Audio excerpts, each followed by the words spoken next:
Alam nyo sa balitang to, medyo nakakalungkot na lang isipin na parang nababaliwala na po yung paghahanap po kung sino po pa talaga ang pinaka-mastermind nga po ng malawakang nakawan po gamit ang flood control ng DPWH.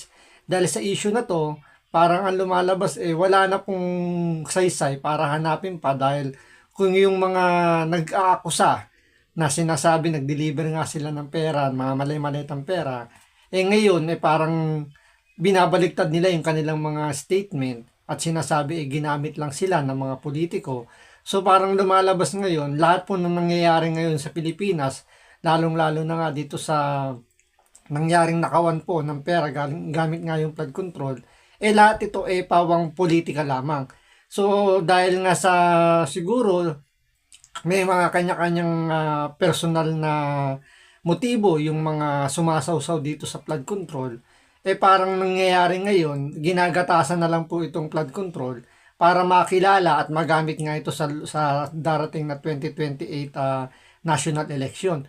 Pero ang nakakapagtaka dito sa balitang to, na parang ang lumalabas dito hindi pa nangyayari yung kanilang action, pero meron na silang ginawang conclusion na para sabihin na parang guilty na yung nangyaring pag paggawa ng isang witness kagaya ni Orly Gutesa na pinilit nga lang daw siya at napangakuan, pero sa ending po wala namang malinaw na sinabi ang balita kung talaga bang ito ginawa ni Mike Defensor at ni Senator Marcoleta. So ito, panoorin natin tong balitang to at tingnan natin ano ba yung mga napansin natin sa balitang to para sabihin natin na medyo parang ang mainstream media parang binabaluktot nga po yung nangyayaring issue nga ng baliktaran ng mga witness. So ito, paroorin po natin. Pero syempre, bago ang lahat, kung hindi ka pa nakasubscribe at or nakapollow sa Makapili TV, baka naman pwedeng pakipindot po muna yung subscribe or follow button at the same time,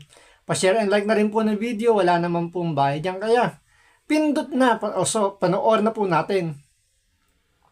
Pumalag ang kampo ni Mike Defensor sa pagbawi ng salaysay ni Orly Gutesa sa flood control scandal. Iginiit kasi ni Gutesa na pinilit lang siya ni na Defensor at Senador Rodante Marcoleta.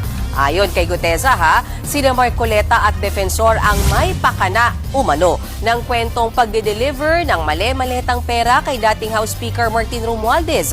Ayaw pa nga raw sumunod dyan ni Gutesa noon. Ang kaso, Lord Johnny, napilitan daw siya dahil sa takot at promise na pera. Pakinggan natin yan.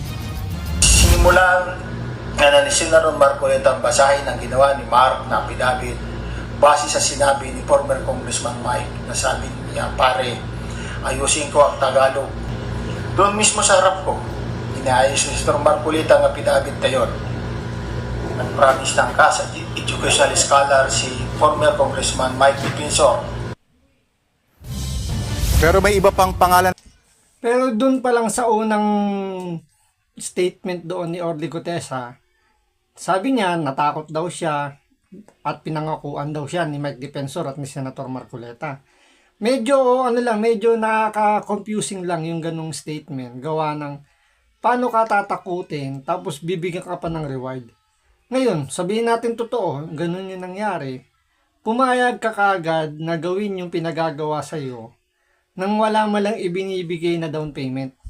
Diba? Yun lang medyo tricky lang dito sa nangyayaring pagbalik din ni Orly Gutesa na tinakot lang daw siya at pinangakuan. Ngayon, kung yan ay pangako pa lang, bakit mo kaagad gagawin kung wala ka pang nakukuha in return? Lalo na't alam mo, ang babanggain mo ay yung administrasyon ni Bongbong Marcos at yung mga nakapaligid sa kanya na alam naman natin na mas mayaman pa dito kay Marcoleta at kay Mike Defensor, 'di ba? Kung ang babanggain mo lang naman si Saldico, na alam naman natin head ng appropriation dun sa Committee on Appropriation sa House of Representatives, alam naman natin pera ang hawak niyan. So kaya niyan maglabas ng pera, kaya gumawa ng pera yan. Ngayon, kung kay Martin Romualdez naman, alam naman natin bilyonaryo yan, kayang sumunog ng pera yan. Lalong-lalo na si Bongbong Marcos, presidente. Lahat ng resources nasa kanya, pwede niyang gamitin yon para walisin yung mga kalaban niya sa politika na nangyayari ngayon, di ba? So, doon pa lang, medyo nakakaduda lang dahil sa kung hindi totoo yung sinasabi mo doon sa unang affidavit mo, babanggain mo yung malalaking tao sa gobyerno na ang hawak mo lang ay pangako lang ng mga politikong gagamitin ka para sa kanilang personal na agenda. So doon pa lang medyo may problema na eh. Tapos itong pangalawang statement niya, mukhang dito siya nasunog kasi mukhang sumablay yung paggawa ng script na binabasa niya. Kung totoong itong pagbawi niya, may kinalaman si Martin Romualdez, so ito panoorin po ulit natin. Iba pang pangalan na dinawit si Guteza. Kasama sa bago niyang salaysay si dating COMELEC Commissioner Rowena Guanzon. Pinakontak daw sa kanya si Guanzon para raw tumulong mag-revise ng salaysay. Pero banat ni Guanzon, sinungaling daw tong si Guteza. May isang biglang pumuntak sa akin na galing sa opisina ni Senador Marcoleta na nagsasabi, bibigyan ako ng numero ni Atty. Rowena Guanzon para ako daw ang tatawag para manghingi ng tulong para sa pag-aayos ng affidavit. Dinamay mo pa ako. Isipin mo na lang. With my status as a retired COMELEC commissioner and a former COA commissioner, law practice for 25 years, and maniniwala ba sa Guteza na mag-aabogado ako para sa'yo? Diyan nasunog yung statement ni Orly Guteza. Kasi kung iisipin mo nga naman, medyo mahirap paniwalaan na papayag itong si Rowena Guanzon na alam naman natin sinusuka na ito si Bongbong Marcos at si Martin Romualdez. Tuwan-tuwa nga to nung lumabas si Orly Guteza at sinasabi nga yung dalawang magpinsan yung mastermind.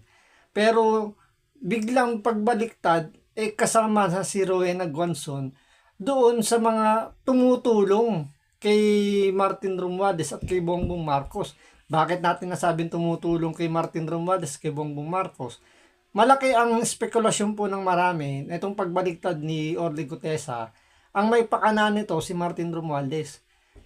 Tandaan po ninyo, mas mayaman po si Martin Romualdez at si Bongbong Marcos dito kay Defensor at kay Marcoleta. Kaya nilang triplehin 4 na beses, 5 beses yung laki. Kung ano yung, kumbaga, highest bidder, kung yan ang magiging termino, kayang tapatan ni Martin Romualdez at ni Bongbong Marcos kung magkano man yung napangako rito kay Orly Guteza. Kaya medyo nakakapagtaka lang na idadamay ito si Atty.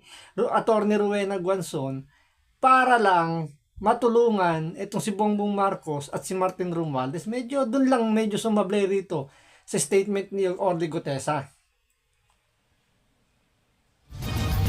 No comment pa silang Marcoleta at Defensor na parehong nakakulong sa kasong plunder. Pero sabi ng abogado ni Defensor na si Attorney Ferdinand Topacio may pumilit daw kay Guteza na bumaliktad.